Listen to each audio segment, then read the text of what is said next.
Hello. चलिए आज किस क्लास में हम लोग पढ़ेंगे मैथ। और मैथ में पढ़ेंगे हम लोग एक चैप्टर जिसका नाम है एपी। चैप्टर का नाम है एपी। इसी में हम लोग पढ़ते हैं जीपी और एक और टॉपिक हम इसमें ऐड करेंगे जिसका नाम है एचपी। तो इस चैप्टर में हम कवर करने वाले हैं एपी, जीपी और एचपी। आज तो हम सिर्फ एपी के बारे में बताएंगे, बहुत सारे नहीं, कुछ इसका टर्म्स बताएंगे, आज इसका थ्योरी कुछ बताएंगे, कुछ क्वेश्चंस करेंगे। फिर नेक्स्ट वीडियो में, नेक्स्ट क्लास में हम जीपी के बारे में बताएंगे, फिर एचपी की चर्चा करेंगे। तो जो लोग क्लास में अपसेंट किए थे, जिस दिन हम अपने क्लास में एपी पढ़ाए थे वर्ग 10th के लिए, तो जो लड़के या लड़कियां जो अपसेंट किए थे वह अपना कवर करना चाहता है तो इस वीडियो के माध्यम से अपना सिलेबस कवर कर सकता है वहाँ से। वैसे बच्चे जिनका ये चैप्टर छूट गया है, आप इस वीडियो को देख करके कवर कर सकते हैं। चलिए, तो एपी के बारे में चर्चा कर रहे थे। एपी को हम लोग कहते हैं अर्थमेट्रिक प्रोग्रेसिंग। क्या कहते हैं? Arithmetic progression. AP means arithmetic progression. Arithmetic progression Hindi में बोले तो समांतर श्रेणी। समांतर श्रेणी। अब एक बहुत लॉजिकली वर्ड है समांतर, फिर है श्रेणी। समांतर मीन्स क्या, श्रेणी मीन्स क्या, थोड़ा इस पर टॉपिक चर्चा करते हैं। समांतर मीन्स लगातार, लगातार आगे की ओर बढ़ना। श्रेणी मीन्स लाइन, एक ही पंक्ति पर लगातार आगे की ओर बढ़ना समांतर श्रेणी कहलाता है। समांतर श्रेणी का तात्पर्य दो टर्म्स के बीच का अंतर हमेशा इक्वल होना चाहिए। तो हम इसको उदाहरण से समझें, यदि उदाहरण से समझें यदि तो हम बात करें, इमेजिन करते हैं कि हम टर्म्स कुछ लेते हैं 2, 4, 6, 8, 10 सो ऑन टू इनफाइनाइट। 2, 4, 6, 8, 10 इसी तरह अनंत तक। तो ये देखिए, हमने ये कहा कि एपी में लगातार श्रेणी होना चाहिए। क्या होना चाहिए? लगातार श्रेणी होना चाहिए। लेकिन श्रेणी कैसा होना चाहिए? तो समांतर होना चाहिए। समान हो जिसके अंतर अर्थात समांतर। तो समान अंतर मीन्स देखिए, 4 में से 2 को घटा देंगे तो 2, 6 में से 4 घटा देंगे तो 2, फिर 8 में से 6 घटा देंगे तो 2, 10 में से 8 घटा देंगे 2। तो आप क्या देख रहे हैं? आप ये देख रहे हैं कि हमारा अंतर क्या आ रहा है? हमारा अंतर समान आ रहा है। इसलिए यह टर्म्स जो है वह समांतर श्रेणी के अंतर्गत आता है। तो आशा करते हैं आप समांतर श्रेणी समझ गए होंगे। दो टर्मों के बीच का अंतर इक्वल होना चाहिए समांतर श्रेणी में। चलिए आगे की बात करिए। यदि हम कुछ इसमें टर्मोलॉजी है, समांतर श्रेणी पढ़ने से पहले हम लोग कुछ टर्मोलॉजी के बारे में जानने का प्रयास करेंगे। वह है A, D, N, L, T, N और एस एन। इसको हम विस्तार से चर्चा करेंगे। यदि आप इसको समझ लिए तो आपको हम ये कहते हैं कि आपका पूरा चैप्टर आसानी से बन सकता है। इसकी 100% गारंटी है।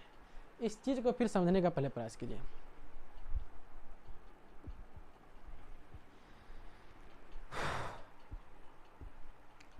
चलिए, A for first terms. A for first terms यानी कि प्रथम पद। डी है कॉमन डिफरेंस सार्व अंतर। डी है कॉमन डिफरेंस सार्व अंतर। N for number of terms यानी कि पदों की संख्या। यह क्या चीज़ है हम बारी बारी से आपको एक एक करके विस्तार से बताएंगे। एल फॉर लास्ट टर्म्स अंतिम पद। टी एन यानी कि nth टर्म्स nवां पद। S n sum of terms. Sum of terms यानी कि n पदों का योग। देखिए, यदि हम मान लेते हैं कोई श्रेणी है वह a है, यहाँ बात करें, कोई श्रेणी हमारा a है। दूसरा, यदि a प्लस a है, गौर कीजिएगा। तीसरा, a प्लस 2a है। चौथा, a प्लस 3a है, so on to a plus a n तक है। गौर कीजिए, हमने ये बताया कि हमारा जो श्रेणी है वह a है, a प्लस a है, a प्लस 2a है, a प्लस 3 है, a प्लस a n तक जा रहा है। तो इसमें हम बात करें यदि a की, तो a is the first term of the arithmetic progressive. a जो है आपका प्रथम पद है, ये सेकेंड पद है, ये थर्ड पद है, ये फोर्थ पद है और ये nवां पद है। ये फर्स्ट है, ये सेकेंड है, ये थर्ड है, ये फोर्थ है, ये nवां पद है। nवां पद n जहाँ है नेचुरल नंबर, प्राकृत संख्या है। n क्या है? प्राकृत संख्या है। एक और उदाहरण ले लीजिए, यदि हम 2 किसकी 2 5 8 11 14 सो ऑन टू हम कर दें इसको 30,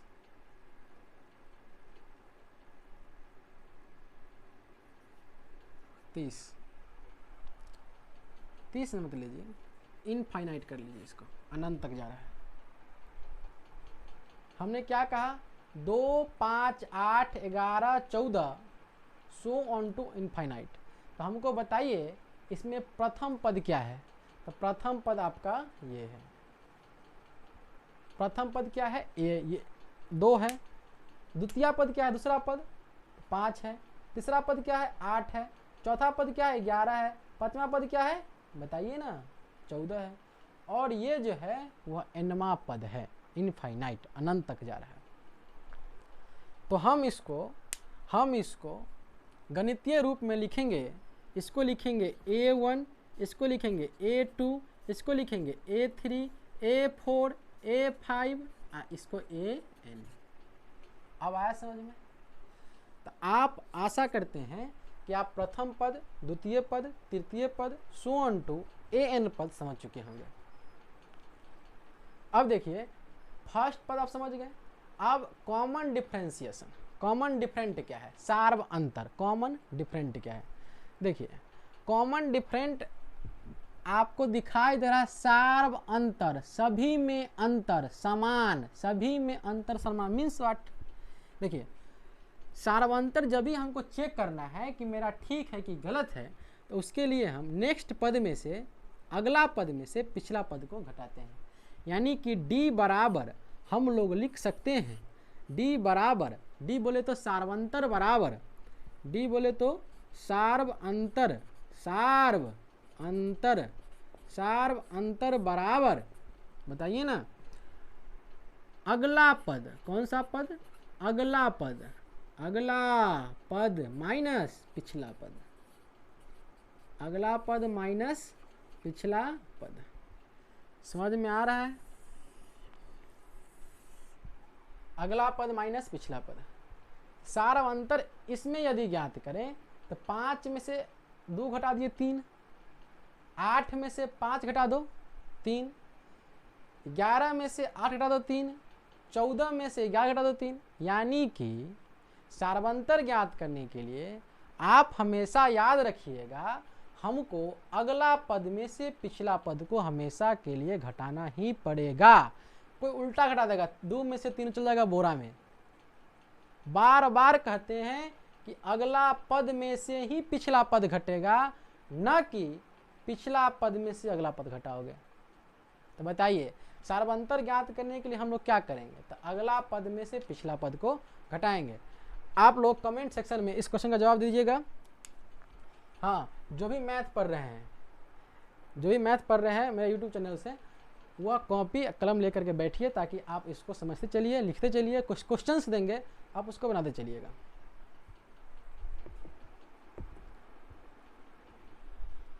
आपका क्वेश्चन ये है कि 3 6 9 12 so on to 30, so on to 30, इसमें हमको आप ये बता दीजिए कि आपका पहला पद कौन है। कमेंट सेक्शन में बताइए पहला पद कौन है। तो पहला पद आपका ये है, a बराबर 3। किसी को प्रॉब्लम? अब देखिए हमको d कहेगा, निकालो इसमें d क्या है, नहीं कि समांतर क्या है। तो d बराबर हम लोग जानते क्या है, तो d बराबर जानते हैं हम लोग पिछला पद माइनस